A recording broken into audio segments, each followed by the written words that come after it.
আল্লাহ রাব্বুল আলামিন পবিত্র কোরআনুল কারীমের 11 পারা সূরা ইউনূস এর 88 নং আয়াত থেকে বর্ণনা করেন, وقال موسى ربنا, আর হযরত মুসা আলাইহি ওয়াসাল্লাম আরজ করলেন, হে আমাদের প্রতিপালক, ইন্নাকা আতাইতা ফিরআউনা ওয়া মালাআহু জিনাতান ওয়া আমওয়ালান ফিল হায়াতিদ দুনিয়া, আপনি ফিরআউন এবং তার সেনাবাহিনীদেরকে দান করেছেন জাঁকজমক সামগ্রী এবং বিভিন্ন রকমের সম্পদ পার্থিব জীবনে। রব্বানা লিয়ুদিল্লু আন সাবিলিক, হে আমাদের প্রতিপালক, যার কারণে তারা আপনার পথ থেকে মানব মণ্ডলীকে বিভ্রান্ত সৃষ্টি করে। রব্বানা তুমিস আলা আমওয়ালিহিম, হে আমাদের প্রতিপালক, তাদের সম্পদগুলোকে নিশ্চিহ্ন করে দিন। ওয়াশদুদ আলা কুলুবিহিম, এবং তাদের অন্তর সমূহকে কঠিন করে দিন।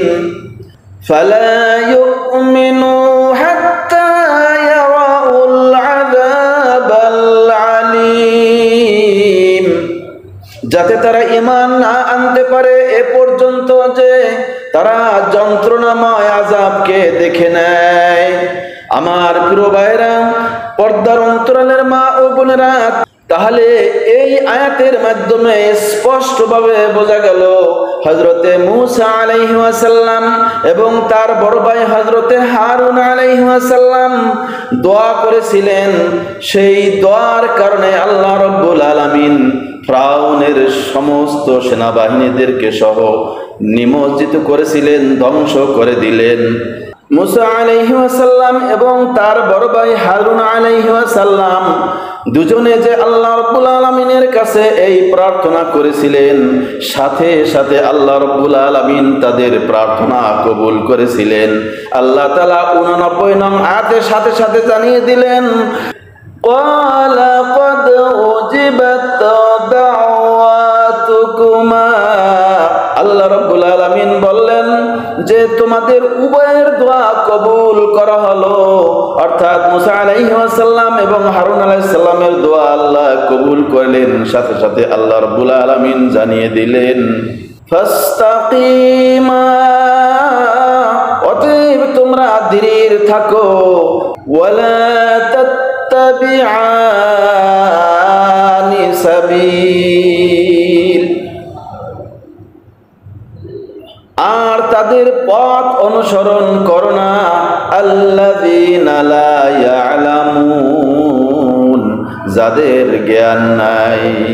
আমার প্রিয় ভাইরা, পর্দার অন্তরালের মা ও বোনেরা, তাহলে এই আয়াতের দ্বারা স্পষ্ট বোঝা গেল মূসা আলাইহিস সালাম এবং হারুন আলাইহিস সালাম দোয়া করলেন, সাথে সাথে আল্লাহ রাব্বুল আলামিন তাদের দোয়া কবুল করলেন এবং জানিয়ে দিলেন, আমি তোমাদের দুজনের দোয়া কবুল করলাম, কাজী তোমরা ধীর থাকো, স্থির থাকো, আর তোমরা তাদের অনুসরণ কখনোই করবে না, তারা হয়েছে অজ্ঞ। আল্লাহ রাব্বুল আলামিন ফিরআউন এবং তার সেনাবাহিনীদেরকে কিভাবে ধ্বংস করলেন, তাহলে এই সূরা ইউনূসের 90 নং আয়াতে শুনেন। আল্লাহ তাআলা বলেন, ওয়াজাওয়াজনা বিবানি ইসরাঈলাল বাহরা ফাআতবাআহুম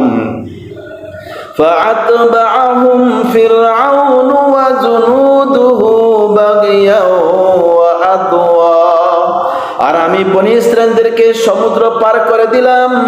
অতঃপর ফিরআউন তার সেনাবাহিনী সহ তাদের পশ্চাৎ অনুসরণ করলো জুলুম এবং নির্যাতনের উদ্দেশ্যে। হাত্তা ইযা আদরাকাহুল গরাক, এমনকি যখন সে নিমজ্জিত হতে লাগলো, ডুবতে লাগলো নীল নদের মধ্যে, তখন সে আল্লাহর প্রতি ঈমান আনয়ন করেছিল। সে বলেছিল, ক্বালা আমানতু আন্নাহু লা ইলাহা ইল্লাল্লাযী আমানাত বিহি বানু ইসরাঈল ওয়া আনা মিনাল মুসলিমিন। তখন ফিরআউন বলতে লাগলো, আমি ঈমান আনছি যে বনি ইসরাইলের লোকেরা যার উপর ঈমান এনেছে তিনি ব্যতীত অন্য কোনো মাবুদ নাই, এবং আমি মুসলমানদের অন্তর্ভুক্ত।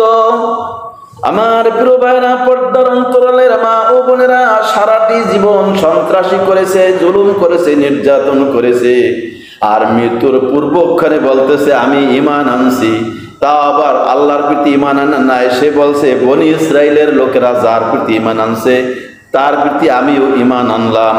কিন্তু সে সরাসরি আল্লাহকে একথা বলেনি, আল্লাহ রাব্বুল আলামিন আমি আপনার প্রতি ঈমান আনয়ন করেছি।